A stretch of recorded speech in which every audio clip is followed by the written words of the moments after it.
Hi friends की खबर भालने आज मैं माछर खरिचा दी जूल बनाबले लैसो जो सकलोए बनाई खाबलेও ভাল पाय सबै और बनाबलेও बहुत सहज है तथापि मैं बनाइছো गतिके आपनालोকক मैं देखाबले लैसो मइनो केनेके बनालो और जदि मोर भिडिओটো ভাল लागे प्लिज मोर चैनलটো सब्सक्राइब কৰিবলৈ नापाहरिब और लाइक কৰি দিব कमेन्ट কৰিব और फ्रेंड्स और फैमिलीर মাজত शेयर কৰি দিব। এতিয়া प्रथमते आमी खरिचा दी माछ बनाबर कारण आमाक खरिचा लागिब। खरिचा टेঙा লৈ লৈছো আৰু মাছ লৈ ল'ব, যিকোনো মাছ ল'লে হ'ল। পিঁয়াজ এইদৰে দীঘল দীঘলকৈ কাটি ল'ব, কেঁচা জলকীয়া ল'ব আৰু নহৰু এইদৰে খুন্দি ল'ব, আলু এইদৰে কাটি ল'ব আৰু লাগিব অকণমান পাঁচফোৰণ, কাশ্মীৰী মিৰ্চ, নিমখ আৰু হালধি আৰু ধনিয়া পাত লৈ ল'ব। এতিয়া আহক প্ৰথমতে আমি আলু আৰু মাছখিনি ফ্ৰাই কৰি লওঁ। কেৰাহীটো গৰম কৰিব আৰু তাত মিঠাতেল দিব। মিঠাতেলত বনালে খৰিচাৰ জোলকণ খাবলৈ ভাল হয়, গতিকে মিঠাতেল ইউজ কৰিব। তেল দিয়াৰ পাছত মাছ আৰু আলুখিনি ফ্ৰাই কৰি ল'ব। গৰম হোৱাৰ পাছত আলুকেইডোখৰ ফ্ৰাই কৰি ল'ব।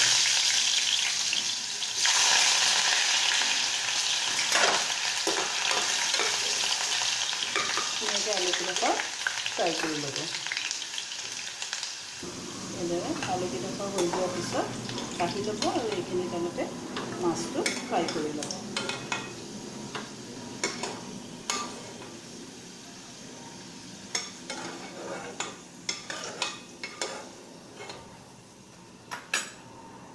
খৰিচা দিয়া মাছৰ জোলকণ খাবলৈ বৰ সোৱাদ হয়।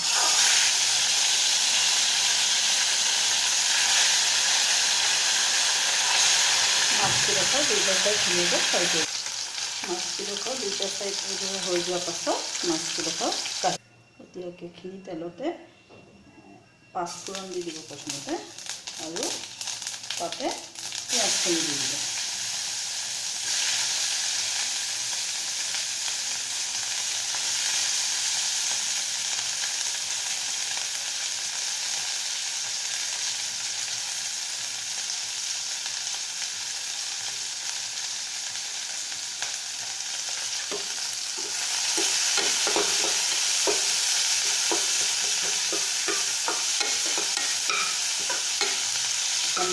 ভাজি ল'ব।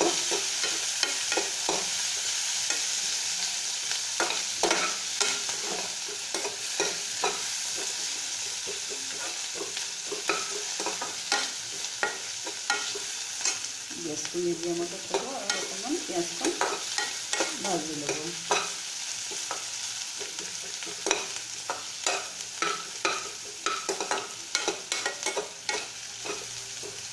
অলপ ভাজ খাওঁতে জলকীয়া দি দিব, কেঁচা জলকীয়া আৰু আদা খুন্দাখিনি দি দিব। আদাকণ বেছি মিক্সিত পিছা হ'ব নালাগে, অলপ গোটা গোটা হৈ থাকিব লাগে। সেইকাৰণে খুন্দি ল'লে, থেতেলিয়াই ল'লে বেছি ভাল হয়।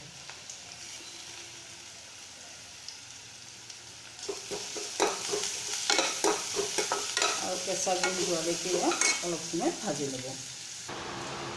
এইদৰে পিঁয়াজ আৰু নহৰুখন ভাজ খালে ইয়াতে খৰিচা টেঙাটো দি দিব। ভালকৈ মিক্স কৰি দিব।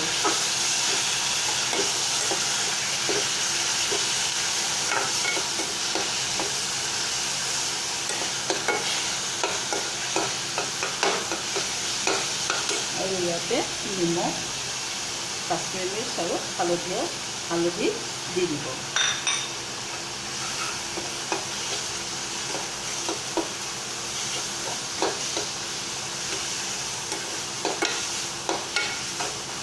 আৰু অকণমান সময় ভাজি ল'ব। 1 মিনিটমান খৰিচা দি 1-2 মিনিটমান ভাজি লোৱাৰ পাছত ইয়াত গৰম পানী দি দিব। আন্দাজ মতে আপোনালোকে কেইজনলৈ বনাইছে।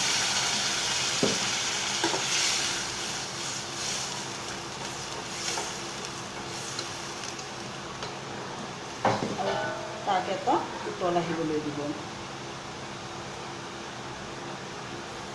এইদৰে এটা উতল আহিলে ইয়াতে ভাজি থোৱা আলুখিনি দি দিব আৰু 2 মিনিটমান তাক উতলিবলৈ দিব, সিজিবলৈ দিব। গেছটো চিমত থ'ব আৰু এইদৰে উতলিটা হ'বলৈ দিব।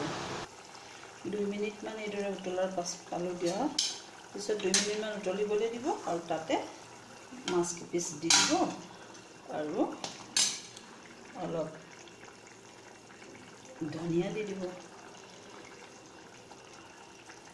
ধনিয়া দি তাক আৰু 2-3 মিনিটমান তাক উতল আহিবলৈ এইদৰে খোলাকৈ তাক উতল আহিবলৈ দিব। 3 মিনিটমান উতল অহাৰ পাছত এইদৰে এয়া ৰেডি হৈ গ'ল। এতিয়া মই এটা বাউললৈ ছাৰ্ভ কৰিবৰ কাৰণে উলিয়াই ল'ম।